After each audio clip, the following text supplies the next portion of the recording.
and we're going to talk about the 6, is it symptoms? Risk factors. The Risk 6 factors. risk factors of heart disease. So everybody give it up for Adam. All right. Adam, how are you, sir? How's it going?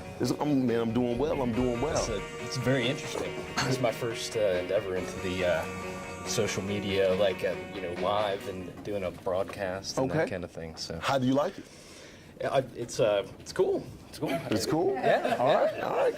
Cool. You're funnier than they told me that you were. And I always tell people that. When they say, I heard you were funny, I'm like, I'm even funnier than that. They didn't tell you, did they? So when we talk about the 6 risk factors of heart disease, you told me, is the biggest killer of men and women. Correct, right. Right? Not even close. Yeah. Like, talking about affecting 48% of women, 46% of men. Really? Yeah. So, spent $320 billion total just in 1 year in treating heart disease and lost productivity. Okay. That kind of thing. 1.5 million heart attacks in the last year. Man. Yeah. So obviously there's no shortage of the need for education on the subject, that kind of thing. So. You do realize now, if I just get gas, I'm going to think I'm having a heart attack, because everybody's obviously having heart attacks. I had no idea.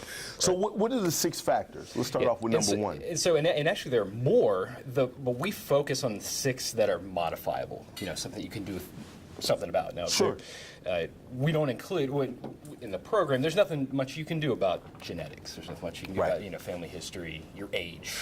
Right. But the ones that we can modify, those are the ones that we focus on in the My Heart Health program over at the Texas Gulf Coast. So, you want me to just kind of move through them, or? Yeah, let's start off with number 1. So, what do we have? We got hypertension, high blood pressure. Got hyperlipidemia, or high cholesterol.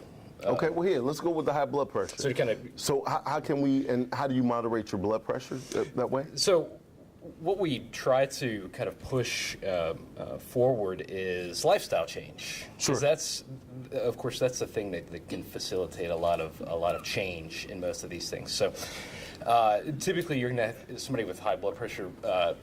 They tend to be less active. Okay, so we're going to try and get them a little bit more active.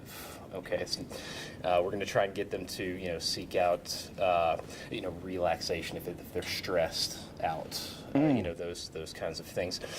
Number 1, obviously, is sort of making sure that they're compliant with whatever their doctor has prescribed to them as far as blood pressure medication, because you don't, unless you're checking your blood pressure all the time, you don't know anything's going on. Right. It's the silent killer.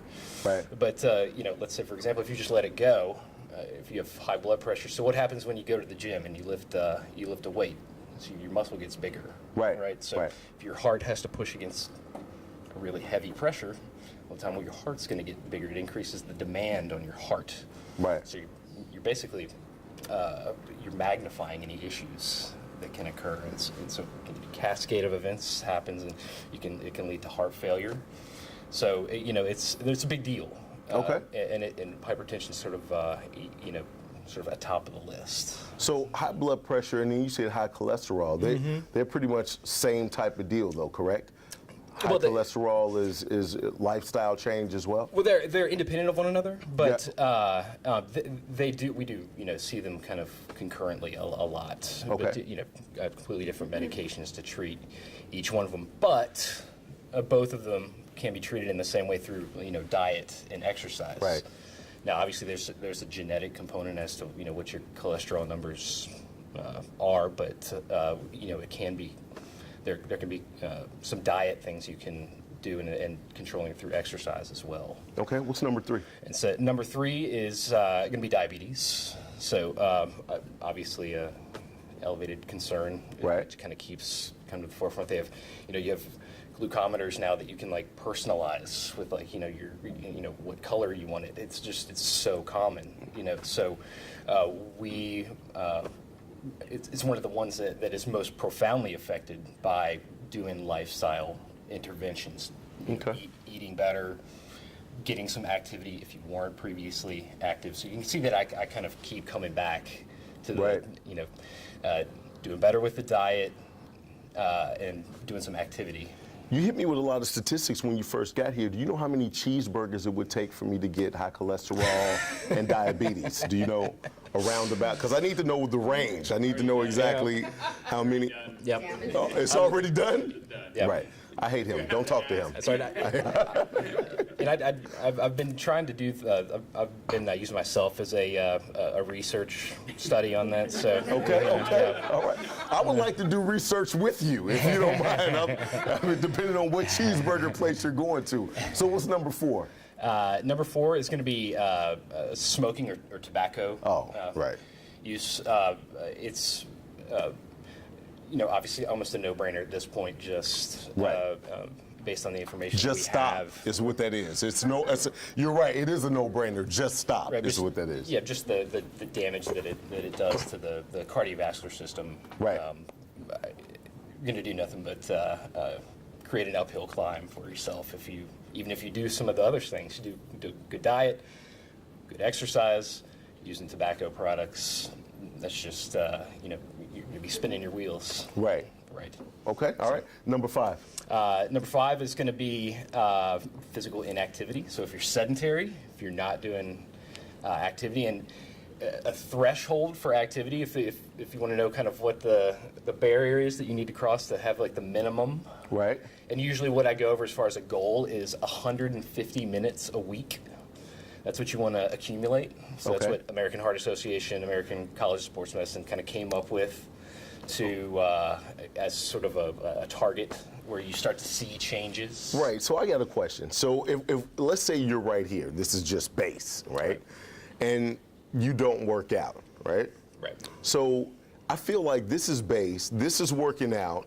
And when you say inactivity, this is down. Are these the guys in the little scooters at the grocery store that you like, dude, you can walk, get your ass up and get them eggs, right? So I'm trying to figure out, when you say inactivity, is that like purposely lazy type of dudes or just not working out? Right. So it's a good question because there's some subtle layers there, but typically what we're talking about is actually getting your heart rate up. Right, Okay? right. Where you're kind of achieving a level where you're getting out of breath, where you're kind of you get a cardiovascular benefit as Right. a result. So, Right. but there is, as far as like a weight loss component or a weight management component, walking around does burn calories. Yes. Okay, so if we're going to kind of dip our toe in the water and kind of ease our way there, then we'll try to facilitate somebody who might be one of the scooter folks, Right. who might be just completely sedentary. Right. We try to get them to aim for maybe like a step target or something in a day. Okay. So it's a good question. All right. And what's number 6? And number 6 is just a inappropriate diet. So talking about a diet that's high in like processed foods. Okay. High in saturated fat, just basically excess calories. Okay. So and ultimately leading to obesity. So those two kind of go hand in hand.